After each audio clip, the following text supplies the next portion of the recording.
बिस्मिल्लाहिर्रहमानिर्रहीम। अस्सलाम वालेकुम। मैं समी इब्राहिम हूँ और आप देख रहे हैं हमारा यूट्यूब और फेसबुक चैनल।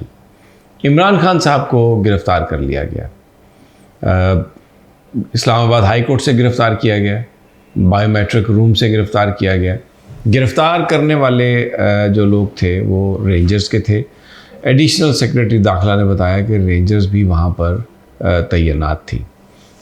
ये हुकूमत ने बताया, इलामिया ये आया कि उनको नैब ने गिरफ़्तार किया और जो अलकादर यूनिवर्सिटी ट्रस्ट की जो ज़मीन थी, जिस अंदाज़ में वो ली गई, उसमें हुकूमत का ये कहना है, इल्ज़ाम है इमरान खान पर कि 50 अरब रुपए का या 60 अरब रुपए का नुकसान हुआ और उसमें इमरान खान साहब इसके बेनिफिशरी हैं।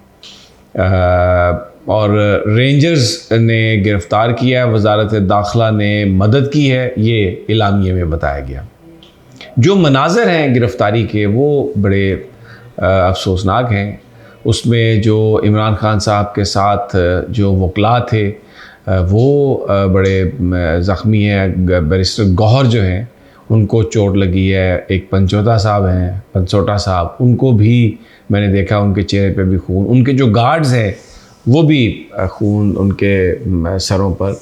और इसके अलावा जो फुटेजेस आई हैं उसमें जो अहलकार हैं, हमने देखा है कि वो इमरान खान को जिस वक्त गिरफ़्तार किया गया तो वो बायोमेट्रिक, जो इस्लामाबाद हाई कोर्ट का बायोमेट्रिक रूम है, उसमें वो अपनी बायोमेट्रिक करा रहे थे और वहाँ पर वो उनकी हाज़िरी थी अदालत में, उनकी तारीख़ें थी मुख्तलिफ़ मुकदमात में।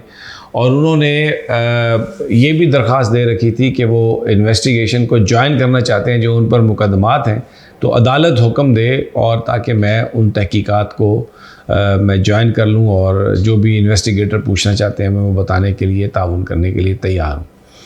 तो एक बायोमेट्रिक रिक्वायरमेंट है किसी भी नई दरख्वास्त के लिए, तो वो बायोमेट्रिक के लिए अंदर कमरे में थे जब वहाँ पर सैकड़ों की तादाद में जो अहलकार हैं उन्होंने हल्ला बोला। जो शीशे थे बायोमेट्रिक रूम के उनको तोड़ा गया, दरवाज़ों को तोड़ा गया, अंदर घुसे और फिर इमरान खान साहब को ड्रैग किया गया, घसीट के निकाला गया। फुटेजेस में आप देख सकते हैं उनको जिस तरीके से ले जाया जा रहा है। वो व्हील चेयर पर थे। सबको पता है कि उनकी टांग पर गोलियां लगी, टांग उनकी ज़ख्मी थी, पिछले दिनों दंगम पेल में उसको सोजिश भी आई थी। लेकिन अहलकार जिस तरह उन्हें लेके गए हैं, व्हील चेयर को फेंक दिया गया, उन्हें उठा के एक गाड़ी में रखा गया और फिर उसके बाद अब ये इत्तलात हैं कि उन्हें नैब पिंडी के दफ्तर पहुंचा दिया गया। सुप्रीम कोर्ट ऑफ पाकिस्तान के वाज़े तरीन अहकामात हैं कि इहाता अदालत से आप किसी को गिरफ़्तार नहीं कर सकते।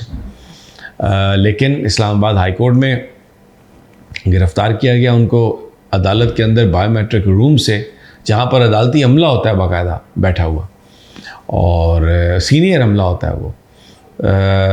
लेकिन उन असूलों की धज्जियाँ उड़ा दी गई। मैंने अपना पिछला वीलॉग भी आपसे जिक्र किया था और मैंने आपसे कहा था कि गिरफ़्तार करने का प्लान पूरा है और ये सब कुछ इसलिए हो रहा है कि जो अदालतों के फ़ैसले हैं उसको हवा में उड़ाया जा रहा है और उस पर किसी को सज़ा नहीं मिल रही। मैंने आपको बताया था कि कितने वाक़यात का मिसाल मैंने आपको दी। चौधरी परवेज़ इलाही के घर जिस तरह घुसे बख्तरबंद गाड़ी के साथ, ज़मान पार्क पर जिस तरह हमला हुआ और कई वाक़यात हुए जिसमें जो कानून की धज्जियाँ उड़ाई गई, लेकिन बिल्कुल भी किसी तरह का भी कोई ख्याल नहीं किया गया। और फिर जिन लोगों ने ये किया, they got away with everything, किसी को कुछ सज़ा नहीं हुई। शायद इस वजह से अब अच्छा, फिर इसमें चीफ जस्टिस जो हैं इस्लामाबाद हाई कोर्ट के, उन्होंने बड़ा नोटिस वगैरह लिया, आईजी को तलब किया, सेक्रेटरी दाखिला को बुलाया। सेक्रेटरी दाखिला तो खैर आए ही नहीं, एडिशनल सेक्रेटरी दाखिला आ गए, आईजी वाले पुलिस आ गए और उन्होंने कहा जी कि ये नैब ने 1 मई को वारंट जारी किया हुआ था और हमने उनको गिरफ़्तार कर लिया है। और वज़ारत दाखिला ने कहा कि रेंजर्स की हमने खिदमात ली हुई थी गिरफ़्तारी के लिए, तो वज़ारत दाखिला ने कहा रेंजर को पकड़ने के लिए। उसके बाद नेशनल मीडिया पर एक तूफ़ान है, राना सनाउल्लाह की प्रेस कॉन्फ्रेंस और सारे लीगों की प्रेस कॉन्फ्रेंस, और जिसमें इमरान खान को चोर, डाकू और लुटेरा और पता नहीं क्या कुछ इस्टेब्लिश करने की कोशिश की जा रही है। और अब इस वक्त जो सूरत हाल है, इस्लामाबाद हाई कोर्ट ने बुला लिया है डीजी नैब को, प्रोसिक्यूटर जनरल नैब, और इस केस की वो समाअत कर रहे हैं। अदालत ने, बहुत सारे लोग समझते हैं कि अगर अदालत ये हुक्म देती कि इमरान खान को फौरी तौर पर पेश किया जाए, किस तरीके से आपने उठाया है ये नहीं मुनासिब, लेकिन ऐसा उन्होंने नहीं किया। अदालत ने कुछ रिस्ट्रेन शो किया, लेकिन उन्होंने ना वो आईजी की बात से मुतमईन हुए, ना वो एडिशनल सेक्रेटरी दाखिला की बात से, तो डीजी नैब और प्रोसिक्यूटर जनरल नैब को बुला लिया। और मैं जिस वक्त ये आपके साथ बात कर रहा हूँ, थोड़ी देर में इस केस की समाअत हो रही है। लेकिन जो कुछ भी हो, आज जो हुआ वो बड़ा शर्मनाक था। जिस तरीके से इमरान खान को गिरबान से पकड़ के, पीछे साइडों से पकड़ के उनको लेके गए हैं, वो एक इंतहाई काबिल शर्म बात है।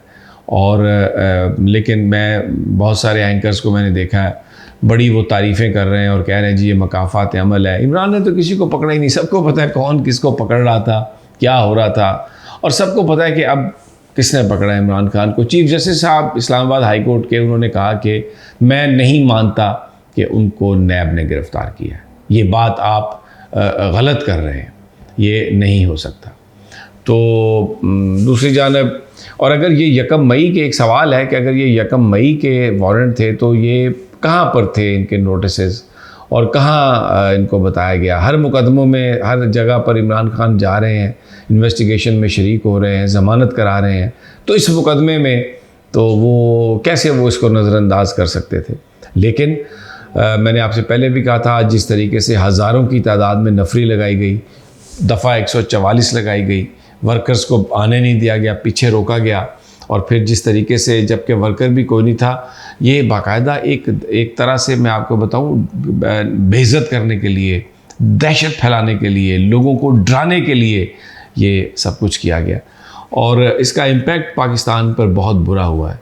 यानी 90 दिनों में इलेक्शन करवाना था, वो किसी ने नहीं करवाए, महंगाई में लोग पिस गए, करप्ट लोगों ने अपने मुकदमे वापस करा लिए, तौहीन पार्लियामेंट का बिल, जजेस को नोटिस, और उसके बाद इमरान खान जो पता नहीं कितने मुकदमों में उन्होंने ज़मानत ली हुई है, हर मुकदमे में वो पेश हो रहे हैं, उनको जिस अंदाज़ में गिरफ़्तार किया गया, इसने हुकूमत पर, अदालतों पर जो हमारा जो एक लोगों का एतमाद है, जो एक कॉन्फिडेंस है, उसको शेक किया है।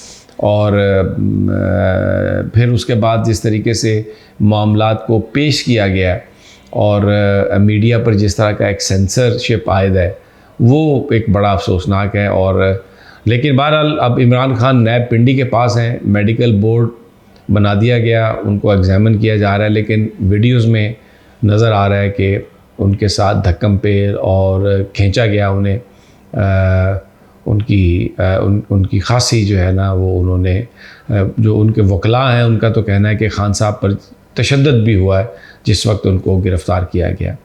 So this is a situation. पूरे पाकिस्तान में इस वक्त लोग सड़कों पे निकले हुए हैं, कहीं ज़्यादा है, कहीं कम है, और कहीं लाठीचार्ज है। कराची में पुलिस वैन वगैरह भी जला दी गई है, पता नहीं जलाने वाले कौन हैं, पीटीआई वाले हैं या पीटीआई के भेस में कुछ और लोग आए हैं।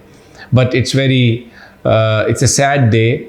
और हर आदमी, हर वो पाकिस्तानी जो आइन और कानून पर यकीन रखता है, आज उसका दिल अफसरदा है, आज उसका दिल टूट गया है। पीटीआई अपील कर रही है लोगों को कि वो बाहर निकलें, और ये वो मौका है कि आप अपने चेयरमैन और पाकिस्तान की सुप्रीम कोर्ट के साथ इजहार यकजहती करें और सड़कों पर निकलें और एहतजाज करें। मैं आपको ताज़ा तरीन हम देते रहेंगे। अगली वीडियो तक इजाज़त, अल्लाह निगहबान।